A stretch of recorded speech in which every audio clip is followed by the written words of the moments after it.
సాపేక్ష వేగము relative speed అనేటటువంటిది లేదా రిలేటివ్ వెలాసిటీ అనేటటువంటిది మనకి ఇక్కడ కనిపిస్తుంది. v1 మరియు v2 అనేటటువంటి వేగాలతో రెండు వస్తువులు ప్రయాణించేటటువంటి సందర్భంలో దీన్ని మనం అన్వయింపజేసేటటువంటి ప్రయత్నం చేస్తాం. ఒకే దిశలో ప్రయాణిస్తూ ఉన్నట్లయితే ఆ వస్తువులు రెండు, అప్పుడు వాటి యొక్క సాపేక్ష వేగం అనేది వాటి యొక్క విడివిడి వేగాల భేదానికి సమానం అని చెప్పేసి అంటాం. ఇక్కడ ఈ వస్తువు అనేటటువంటిది సపోజ్ ఏ అనేటటువంటి వస్తువుని దీన్ని తీసుకుందాం, బి అనేటటువంటి వస్తువుని దీన్ని తీసుకుందాం.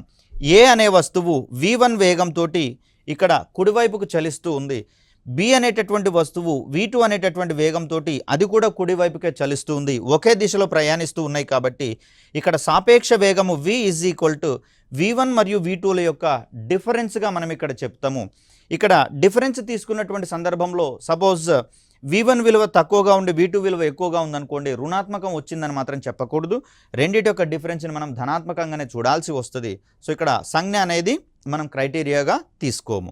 ఒకవేళ ఇవే రెండు వస్తువులు ఎదురెదురుగా ప్రయాణిస్తున్నప్పుడు, ఒకదానికొకటి ఎదురెదురుగా ప్రయాణిస్తున్నటువంటి సందర్భాల్లో వాటి యొక్క సాపేక్ష వేగం అనేది ఆ రెండిటి యొక్క విడివిడి వేగాల బీజీయ మొత్తానికి సమానం అవుతుందని చెప్పేసి అంటాం. ఇన్ అదర్ వర్డ్స్, సాపేక్ష వేగం v is equal to v1 plus v2 విడివిడి వేగాలను యాడ్ చేసినప్పుడు ఏ విలువ అయితే వస్తుందో అది వాటి యొక్క సాపేక్ష వేగము పరస్పరం ఎదురెదురు దిశల్లో ప్రయాణిస్తున్నటువంటి సందర్భంలో.